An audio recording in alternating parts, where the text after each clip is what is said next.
Hello and welcome to another episode of Another Round Boxing Channel. We've had a bit more time to digest and debrief on the epic night of Leeds. I'm going to go over that. And I'm joined again, back by popular demand, the man of the hour. He's in it to win it, Mr. Hamza Hanif. How you doing, buddy? I'm fantastic, Mike. How are you? I am good, mate. I'm good. Excited to break this down. Cool. So you've had a bit of time to kind of go over the Warrington fight afterwards. I did actually get somebody talking about, his previous fight that he lost. He's had a tough year and obviously he's been out for a while. But I think he could rematch against Lara again, and I think he would probably do a lot better the next time. So interested to see what you Yeah, thought. no, I agree. What Warrington did really, really well. I felt kind of bad for Kiko Martinez because they have a very similar style of fighting. Both of them kind of dip their heads low and look for those inside hooks. And they had a head clash fairly early on. I believe it might have even been the first round. And Martinez came off way worse. Like his head was opened up. And I was that's not a good start. That's not a good start. Mm-hmm. Warrington looked sharp though, and he looked powerful.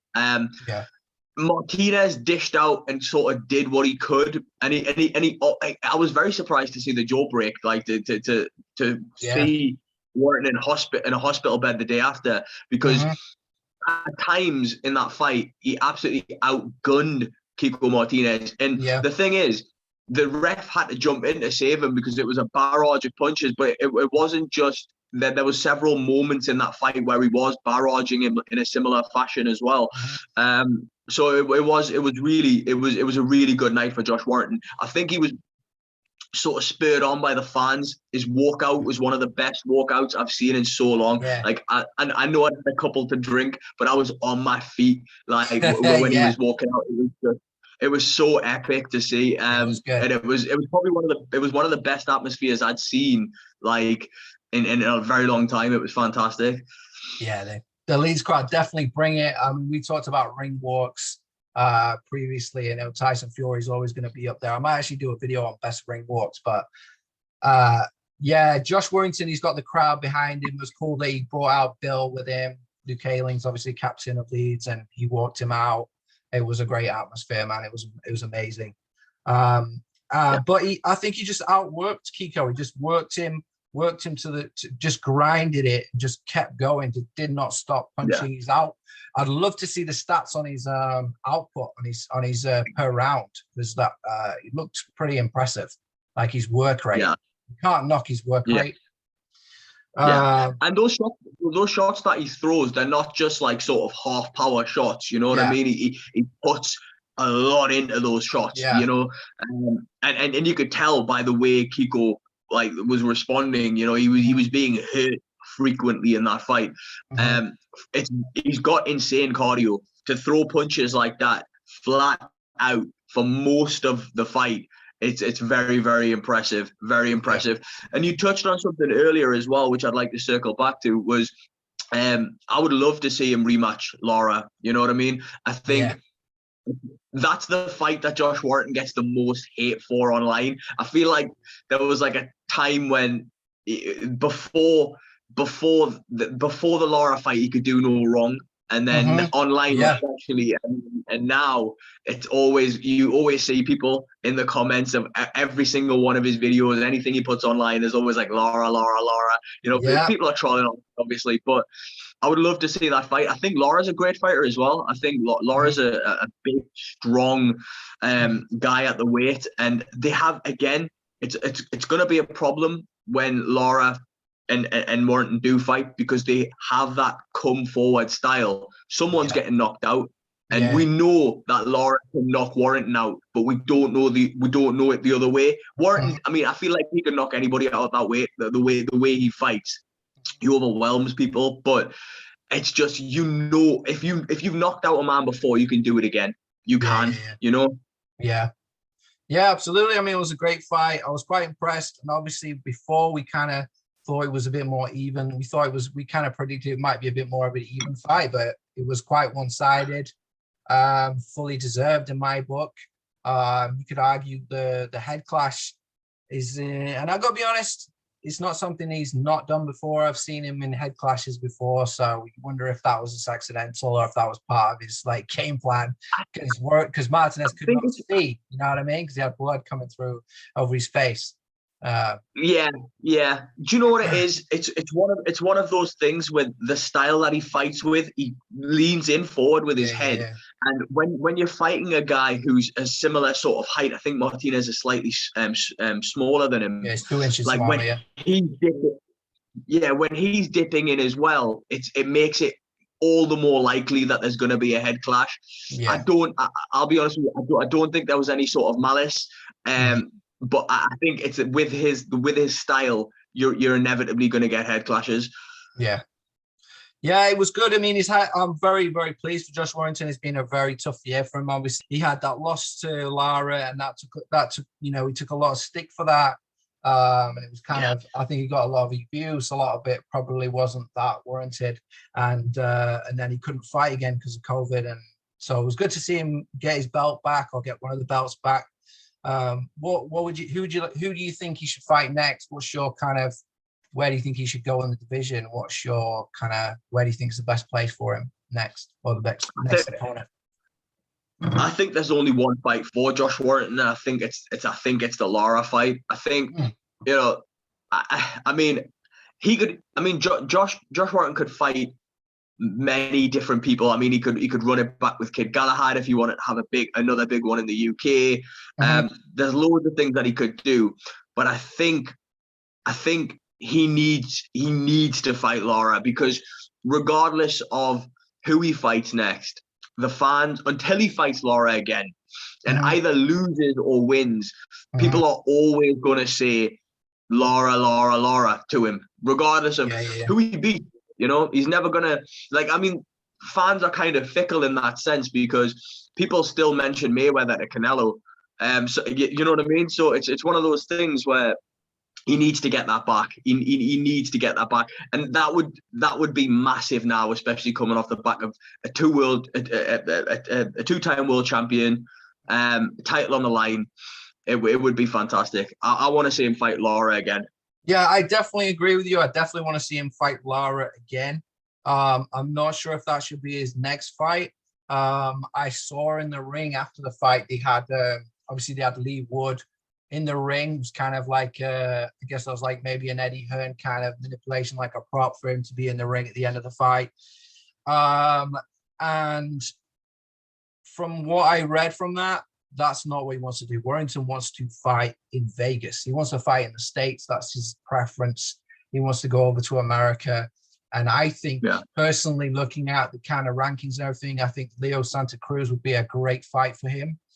I think Leo Santa Cruz versus Warrington in Vegas, I think that will be a great fight. That'll be mega. And I think Lee Wood probably needs to have a rematch with Conlon. I think if Lee Wood wants to have a fight at Nottingham, Nottingham Stadium, that's what he wants to do, then I think that he should probably fight Conlon again, have a rematch, because that was such a good fight. And especially if he wants to sell out the arena, he wants to sell out a stadium, he's going to have to fight Conlon again. That's probably the next step for him, especially as Warrington said after that fight. He was like, let's get a trip to Vegas. And the crowd were like, yeah, we want to go to Vegas. I think that's what he wants.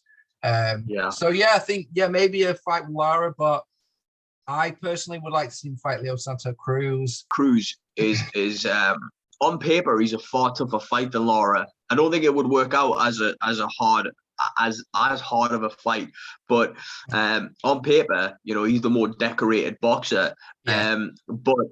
But I would actually love to see that fight just for the Leeds takeover, to see the fans that he takes with him, and like that sort of traveling sort of, that almost Ricky Hatton throwback type of, you're taking 30,000 with you or whatever. So I think it will be a tough night for him. I think Leo Santa Cruz is world class, and he's the way his body is, the reach advantage that he has, the boxing brain that he has. I feel like it will be a very tough night for Josh, but I think if he comes in with the intensity that he came into the Kiko Martinez fight, I don't see him losing. But he has to come in with that level of ferocity, because if he takes his foot off the gas, or if he thinks, oh, this is gonna, it's Leo Santa Cruz will shut him down. Yeah. I mean, it's always tough against the Mexicans. I have to say, like, for some reason, like a lot of the Mexican fighters have some ungodly hand speed. They've just got such fast hands. Even if you look at like someone like Andy Ruiz, I mean, Andy Ruiz is like my height, my kind of size, and his hand speed is unreal. So you got to look at that and just think, these guys are just tough, and they can take a punch as well. They can really take it. So that's going to be a very interesting matchup to see who he fights up next. But we touched on it last podcast, when we were talking about Devin Haney potentially fighting Kambosos, and that is confirmed. What a fight, mate! What a fight! So is that official? Is that, because I've seen the report from Mike Coppinger? Yeah, it was actually initially leaked by Mike Coppinger, and then I was unsure because I went on to Kambosos' page and it said he was temporarily suspended for some reason. And then I couldn't find out why, and then it was officially confirmed, I think, today or yesterday, officially. So it's confirmed 5th of June in Melbourne, Australia. So again, Australians are going to be coming out for that. It's actually on my birthday. Well, because it's in Australia, we'll land on my birthday, so I'm excited to watch that. It's going to be a great matchup, great fight.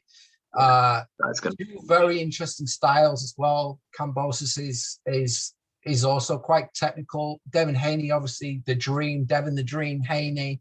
He is Eddie Hearn's like wonder boy, wonder kid, and a lot of high expectations for him. So interesting to see, does Kambosos still have the heart and the desire to retain the title, because Devin Haney is obviously big things are expected of him. So going to be a great fight, that, mate. Yeah, no, I'm super excited for that fight. That was one of those matchups that I'd heard being discussed. I'd actually seen an interview with both fighters where they kind of came together, like, we need to make this happen. And I was thinking, please make this fight happen, because this is going to be amazing. And they did. They got it done. You know what I mean? And you have to give Kambosos all of the respect in the world. It's his first title defense, and he's fighting.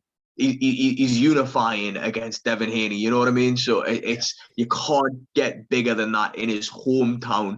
In his home country, I should say. Sorry.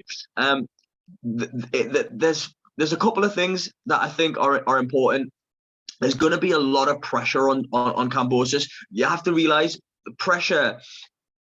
It can, see, for example, pressure can work for you and it can work against you. So, for example, when he had no pressure, in terms of he was the mandatory challenger, nobody expected him to beat Lopez. So he had that sort of fire where he was like, I'm going to prove everybody wrong. I'm going to go and do this. I'm going to do that. Now he's the champion. So it's completely different. It's a completely different type of pressure. You're the champion. You're in front of your home fans, which, can work against you, because you're walking out, the whole stadium is for you, and you have to perform in that moment. So it's going to be an interesting matchup. I love the way Kambosos fights. I think Devin Haney is so technical, and he's got so much potential because he's so young. I wouldn't like to pick a winner right now, but I will be watching. I will 100% be watching. I would love to actually be there. That would be amazing. So what's your prediction then? I know you just said you don't want to pick a winner, but if I had to put you on the spot right now, go back and forth.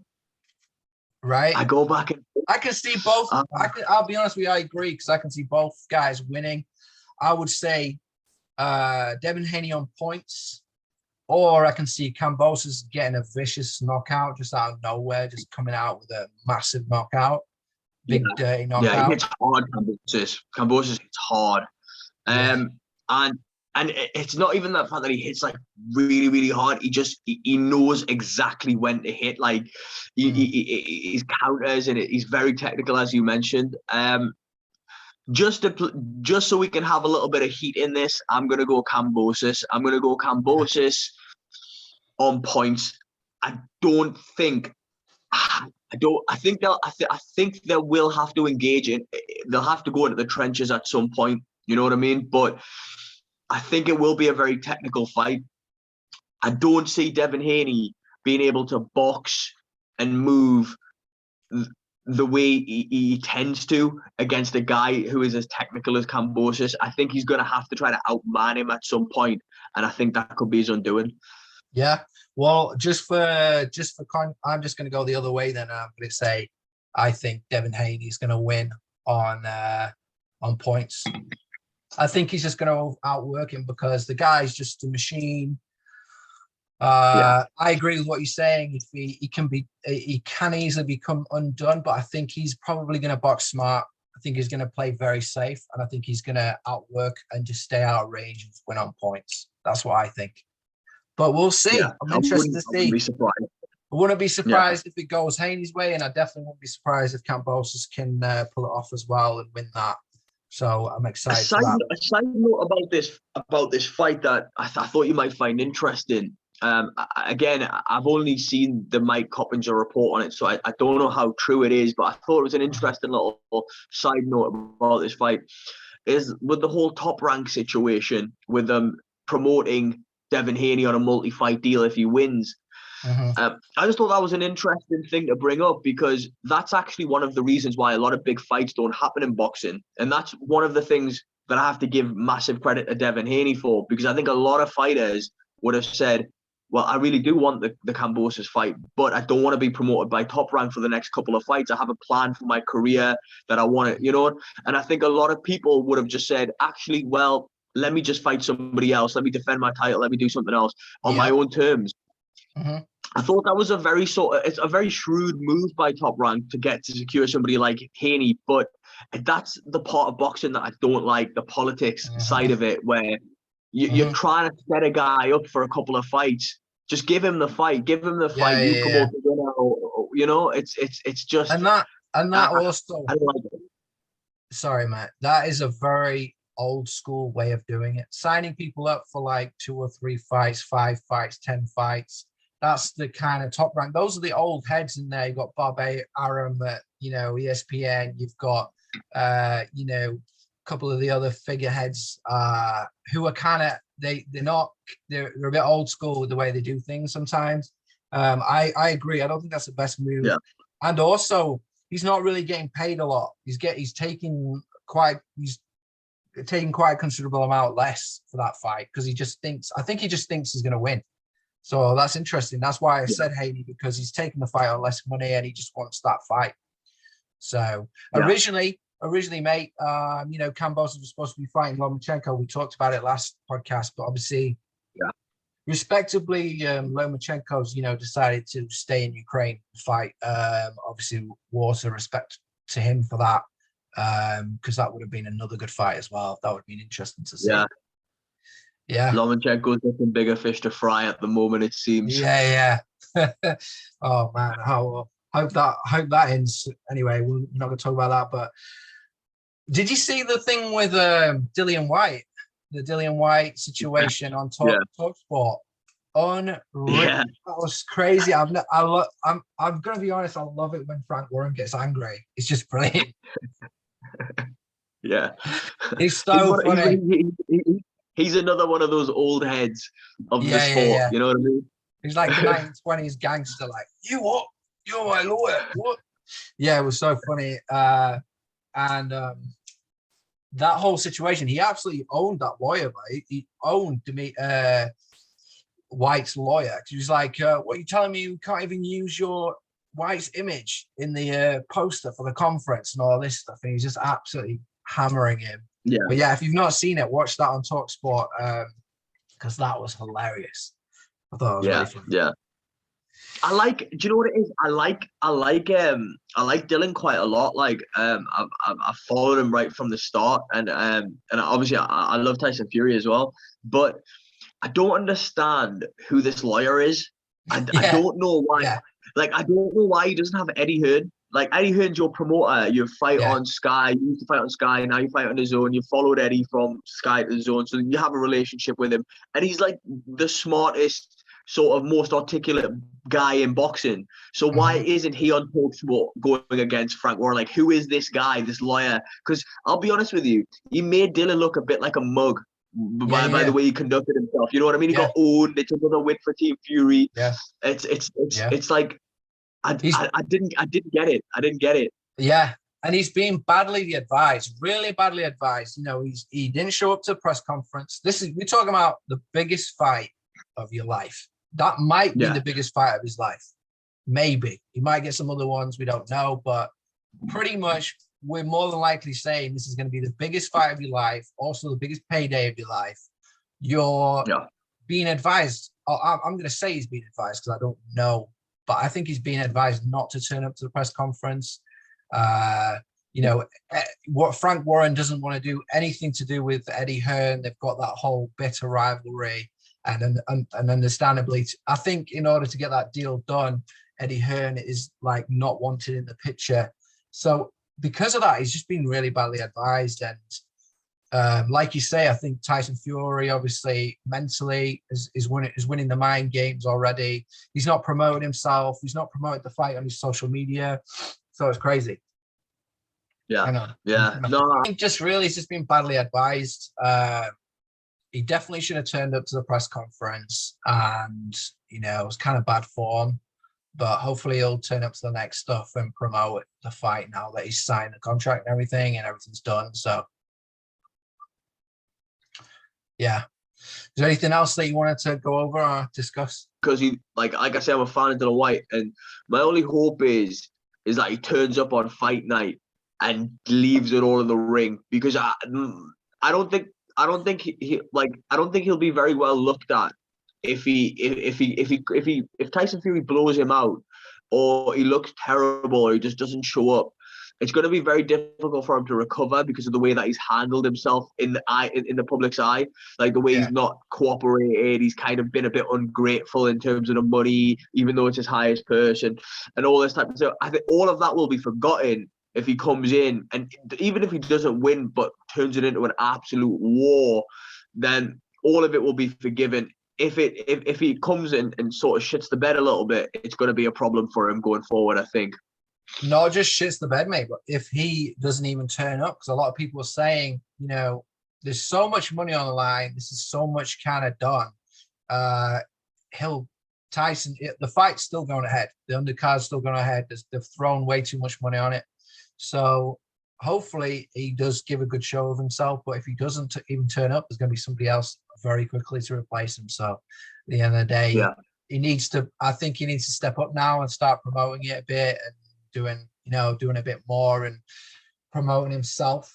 Moving on nicely to Canelo's new fight being announced with the guy that is another one that Eddie Hearn just constantly talks about. I don't know if you've ever seen him talking about Dmitri Bivol. He loves him. Aside from Canelo, I think Canelo is like his favorite star boy outside of the English fighters. He loves Dmitri Bivol. I don't know why. So this is like a dream matchup for Eddie Hearn. See, that's going to be in Vegas, 7th of May. That's going to be a big fight, another big fight coming up. And Canelo, obviously, he's like some kind of untouchable wonder boy that just moves into any weight class that he wants. He's going up to light heavyweight. This guy, Dmitri Bivol, is about 6 foot or just under 6 foot, a lot bigger than Canelo. Again, we saw that with Caleb Plant in the presser where he did like a little shimmy and just sort of slapped him. That was amazing. That was such a good press conference. So that's gonna be another good one. And Canelo, I love his ballsy approach. He's just like, I'll fight whoever. Do you know what I mean? I'll just go up a few divisions, few weight classes, and he's proven to people that he can be a multiple champion. You know, like in multiple divisions. So it's amazing. But that's gonna be an interesting fight. Bivol is undefeated. Also, like, not sure if he's not had the biggest names on his resume, but obviously Eddie Hearn's a big fan of him, so that'll be interesting. I'll be interested to see how that unfolds, but I can't see Canelo not winning again. No, I think you're absolutely right. Like about Bivol. Like Bivol, he's he hasn't had those high profile fights, so he hasn't met somebody like this. Is going to be his breakout moment if he can seize it. But he hasn't had those big names, so he's big, as you mentioned. He's very technical and he hits very, very hard. But it's like Canelo has the Midas touch. Like it seems like it's weird because like on paper, Bivol stacks up, and you think if you just looked at them on paper, you would think, right, Bivol's going to win this fight. But like, it's almost as if Canelo has chosen him. It's weird. Like it's like, you know what I mean? Like I picked you, and it's not like he's an easy touch or anything, but it's like it's so hard to see Canelo not winning this fight because he just does what he wants. He just does what he wants, and he looked damn good doing it as well. He chooses. He handpicked him. That's what. So, you know, Canelo's not a guy that doesn't do his homework. He's obviously studied him. He knows his boxing style. He's obviously prepared. He knew that. I feel like he feels confident that he can beat him, and I believe that he can. Do you know what I mean? If somebody's that confident, it's hard not to be confident with them. So the dream matchup, the dream matchup for me would have been Mayweather. I'd love to have seen Mayweather and Canelo fight again, like when Canelo was a bit older. But I also think that fight and the only one loss on Canelo's record is what made him because he learned so much from Mayweather. That fight, he just become a different person after that.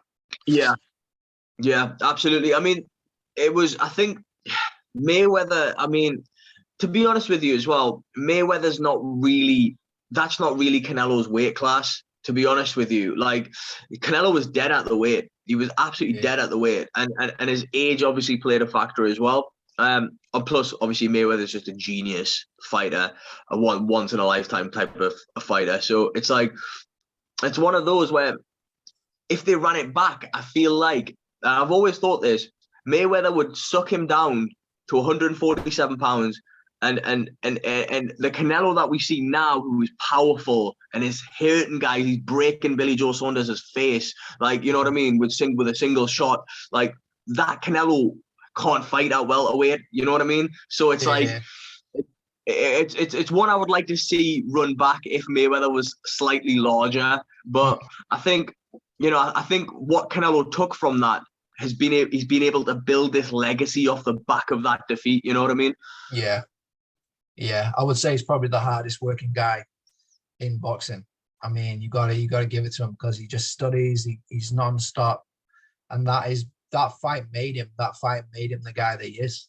So all respect to him, but I can't see him losing. But yeah, that's good. I enjoyed that, mate. Have you got anything else that you wanted to go over? We didn't talk about Ebanie Bridges, did we? Thought that was a good fight. She obviously outworked can't remember her name now. I forget her name. Celia. Yeah. She just outworked her. It was a very phone boxy type fight. They were very close to each other the whole time. A lot of punches thrown. And obviously now it's going to be a big step up for her because she's in world titles kind of region. So now no fight's going to be easy. That's the whole thing. That's the problem with if you go up too quickly and you're now a title owner, you got the big fights now. So it's going to be a big, massive step up anyone else that she fights. But, I'm really pleased for her. Hopefully, big ups to her because she deserves it. And hopefully she goes on from there. No, I absolutely agree with you. It was a great performance by Ebanie Bridges, a very gutsy performance. And I think you brought up a really valid point there about how once you've got that world title, there's no going back. And you have to realize as well, Ebanie Bridges, that was her 10th professional fight. So she's really developing as a professional. She's a young professional, and she's now a world champion. There was a couple of things that worried me towards the end of that fight. Like, I really do like Ebanie Bridges, but something that concerned me, which I don't know if it's going to be an issue going forward, but it very well could be. So if you notice towards sort of the last 2 rounds or 3 rounds of that fight, she was gone. She had no cardio left. at all. And she was throwing these like very sort of rat-a-tat punches that were doing no damage. I mean, she was keeping busy and probably scoring points with those shots, but she was doing no damage. And if her opponent had been a bit, I don't want to say, well, better schooled, because that's slightly disrespectful. She was a world champion. But if her opponent had a bit more about her, a bit more quality, or even a bit more in the gas tank in that moment, she could have created distance and really hurt Ebanie Bridges, because she just, I don't know if it was because the pace she put on so early, but her cardio really let her down towards the end of the fight. And that worries me, because like you say, there is going to be no easy fights from now. So she really has to work on sort of pacing herself throughout the whole fight. Yeah. I think you're right. It was a very, very close fight. You could have argued maybe could have gone either way, but in my opinion, she deserved it by just outworking her. She outworked her. She threw more punches, and she wanted it more, and therefore I think she deserved it. But yeah, no, it was quite a close fight, a very fun boxy kind of fight, a lot of close range punches. But yeah, I was pleased for her. I'm glad that she got the win. So good stuff. No, it's definitely good to see. I think she's going to become a star of women's boxing, and I think she's just going to become a breakout star in general. To be honest, she's got all of the appeal. She just needs to keep winning fights. Yeah, absolutely, mate. All right, cool. Well, thank you very much for your time. That's been another episode of Another Round, and I'll see you all again soon.